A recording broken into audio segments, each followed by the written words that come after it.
بسم اللہ الرحمن الرحیم۔ نبی کریم صلی اللہ علیہ وآلہ وسلم پیر کے دن پیدا ہوئے، پیر کے دن مکہ مکرمہ سے ہجرت کی، پیر کے دن مدینہ منورہ تشریف لائے اور وصال بھی 12 ربیع الاول پیر کے دن ہی فرمایا۔ آپ صلی اللہ علیہ وآلہ وسلم کی مدت مرض 12 دن تھی اور آپ کا بخار درد سر کے سبب تھا۔ جب حضور نبی کریم صلی اللہ علیہ وآلہ وسلم پر یہ سورہ مبارک نازل ہوئی تو آپ صلی اللہ علیہ وآلہ وسلم نے ارشاد فرمایا، مجھے میرے انتقال کی خبر دے دی گئی ہے۔ اس کے بعد آپ صلی اللہ علیہ وآلہ وسلم ام المومنین حضرت عائشہ صدیقہ رضی اللہ تعالی عنہا کے گھر اس حالت میں تشریف لائے کہ آپ کو سخت بخار تھا۔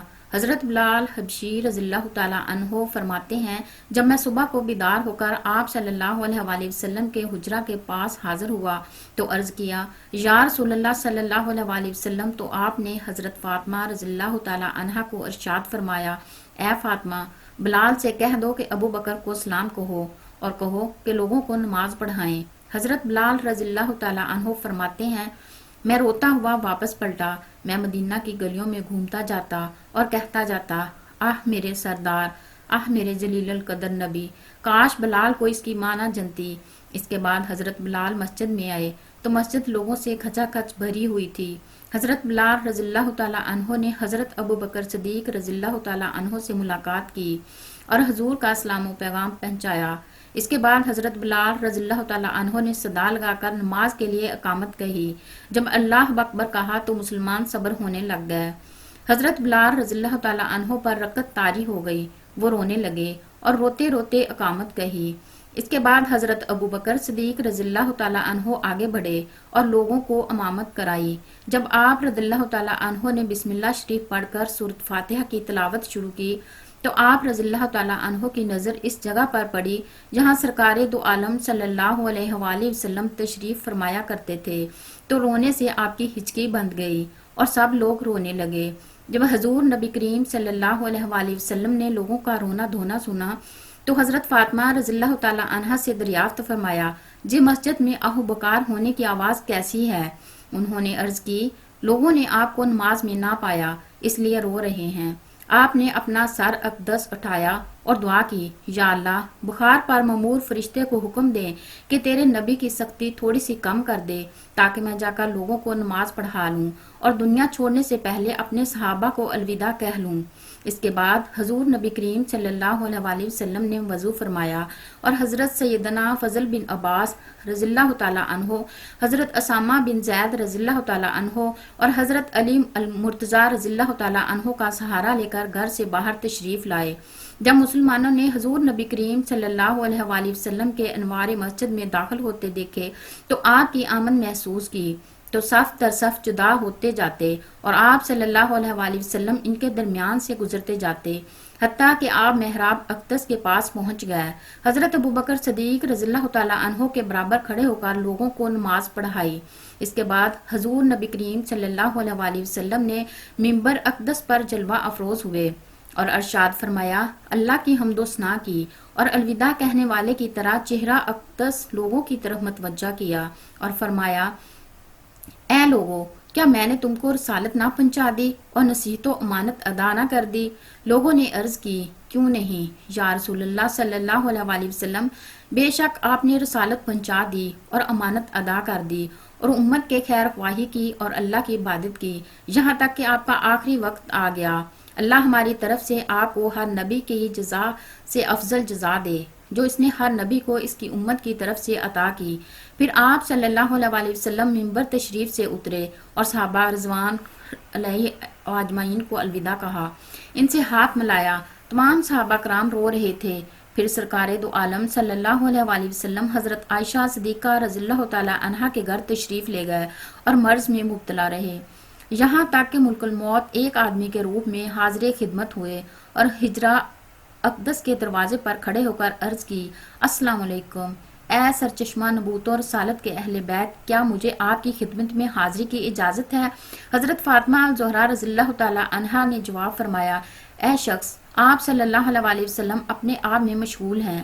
اس نے پھر عرض کی تو حضور نبی کریم صلی اللہ علیہ وآلہ وسلم نے دروازے سے جھانکا اور ملک الموت کو دیکھ کر حضرت فاطمہ الزہرا سے ارشاد فرمایا، جانتی ہو تمہارا مخاطب کون ہے؟ عرض کیا، ابا جان کوئی شخص ہے۔ ارشاد فرمایا، میری بیٹی یہ وہ ہے جو بغیر اجازت کے آتا ہے، یہ لذات کو توڑنے شکست دینے والا ہے، اسے آنے دو۔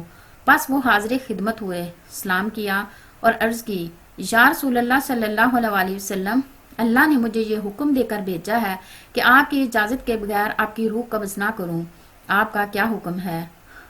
حضور صلی اللہ علیہ وسلم نے ارشاد فرمایا، ٹھہر جاؤ حتیٰ کہ جبریل کو آنے دو۔ ام المومنین حضرت عائشہ صدیقہ رضی اللہ تعالیٰ عنہ فرماتی ہیں، ہم نے ایسی بات کا سامنا کیا جس کے متعلق ہمارے پاس کوئی رائے نہ تھی، گویا ہم پر کوئی مصیبت آن پڑی ہو۔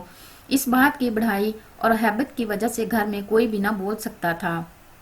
حضرت جبرائیل علیہ السلام حاضر ہوئے اور عرض کی، اللہ آپ کو اسلام فرماتے ہیں اور آپ کی مزاج پرسی فرماتے ہیں، حالانکہ وہ آپ کی حالت خوب جانتے ہیں، لیکن وہ آپ کو مزید کرامت و شرف عطا کرنا چاہتے ہیں۔ آپ نے ارشاد فرمایا، اے جبرائیل علیہ السلام، ملک الموت نے مجھ سے اجازت طلب کی ہے، اور پھر آپ نے پوری بات بتائی۔ جبرائیل علیہ السلام نے عرض کی، یا محمد صلی اللہ علیہ وسلم، آپ کا رب آپ سے ملاقات کا مشتاق ہے، کیا اس نے نہیں بتایا کہ وہ کیا کرنا چاہتا ہے؟ خدا کی قسم، ملک الموت نے آج تک کسی سے اجازت طلب نہیں کی، لیکن وہ آپ کے شرف و مرتبہ کو پورا کرنے والا ہے۔ پھر حضور نبی کریم صلی اللہ علیہ وسلم نے ارشاد فرمایا، ملک الموت کے آنے تک آپ یہاں سے نہ جائیے۔ آپ نے خواتین کو اجازت دی اور ارشاد فرمایا، اے فاطمہ میرے قریب ہو جاؤ۔ وہ حاضر خدمت ہوئی تو آپ کی طرف جھک گئیں۔ آپ نے ان کے کان میں سرگوشی فرمائی، انہوں نے اپنا سر مبارک اٹھایا تو آنکھوں سے آنسو جاری تھے، ان میں بات کرنے کی سکت نہ تھی۔ سرکار دو عالم صلی اللہ علیہ وآلہ وسلم نے پھر فرمایا، اپنا سر میرے قریب کر دو، تو وہ دوبارہ آپ کی طرف جھک گئی۔ آپ نے دوبارہ سرگوشی فرمائی۔ خاتون جنت رضی اللہ تعالی عنہا نے سر اٹھایا تو وہ مسکرا رہی تھی، لیکن کلام کرنے کی طاقت نہ تھی۔ ام المومنین حضرت عائشہ صدیقہ رضی اللہ تعالی عنہا فرماتی ہیں، ہمیں ان کی حالت سے بہت تعجب ہوا۔ اس کے بعد ان سے پوچھا تو انہوں نے فرمایا، مجھے رسول اللہ صلی اللہ علیہ وآلہ وسلم نے بتایا کہ میں آج انتقال کر جاؤں گا، تو میں رونے لگی۔ پھر فرمایا، میں نے دعا کی ہے کہ اللہ میرے گھر والوں میں سب سے پہلے مجھے تجھ سے ملائے اور میرے ساتھ رکھے، چنانچہ اس بات نے مجھے خوش کر دیا۔ پھر ملک الموت حاضر خدمت ہوئے، سلام کیا اور اجازت طلب کی۔ اجازت ملنے کے بعد عرض گزار ہوئے، یا رسول اللہ، اب مجھے آپ کیا حکم فرماتے ہیں؟ ارشاد ہوا، مجھے میرے رب کریم سے ملا دو۔ انہوں نے عرض کی، جی ہاں، آج ہی ملا دیتا ہوں۔ اور جبرائیل علیہ السلام بھی یہ عرض کرتے ہوئے چل دیے، یا رسول اللہ، آج میں آخری بار زمین پر اترا ہوں، وہی لپیٹ دی گئی ہے اور دنیا سمیٹ دی گئی ہے۔ مجھے دنیا میں آپ کے علاوہ کسی سے کوئی کام نہ تھا اور مجھے آپ کی محبت ہی مقصود تھی۔ حضرت عائشہ صدیقہ رضی اللہ تعالی عنہا فرماتی ہیں، حضور نبی کریم صلی اللہ علیہ وآلہ وسلم نے اپنا سر مبارک میری گود میں رکھا۔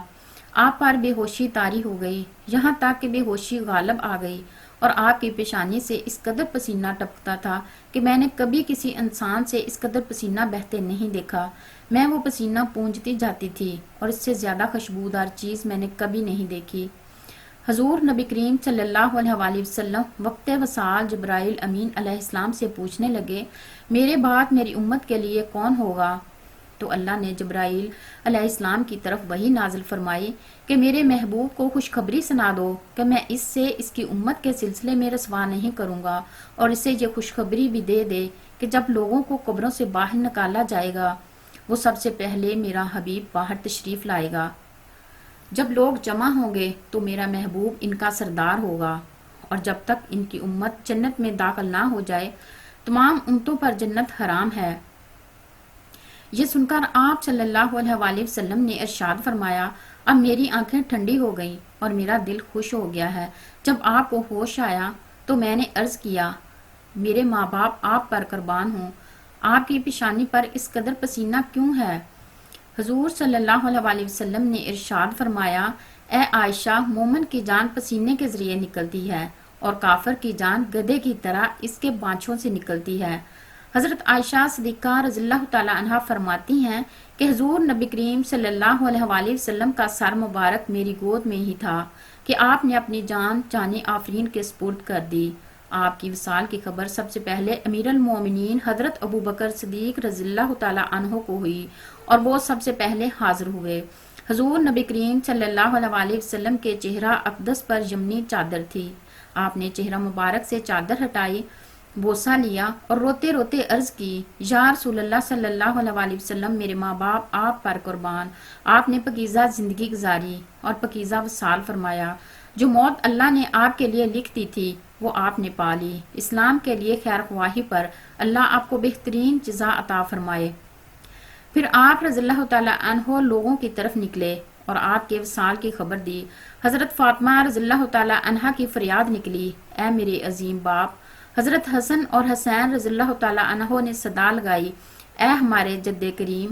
ہر مسلمان نے غم و الم میں ڈوب کر کہا، اے ہمارا رنج و الم۔ حضور صلی اللہ علیہ وآلہ وسلم کے وصال پر ملال پر شدت غم سے خلفائے راشدین امیر المومنین حضرت ابو بکر صدیق رضی اللہ تعالیٰ عنہ، حضرت عمر بن خطاب، حضرت سیدنا عثمان غنی اور امیر المومنین حضرت علی مرتضیٰ رضی اللہ تعالیٰ عنہ کی آنکھوں سے اشک رواں تھے۔ اللہ پاک مجھے، آپ کو اور تمام امت مسلمہ کو موت کی سختیوں سے اپنی پناہ میں رکھے اور مرتے وقت ہمیں کلمہ طیبہ نصیب فرمائے، آمین یا رب العالمین۔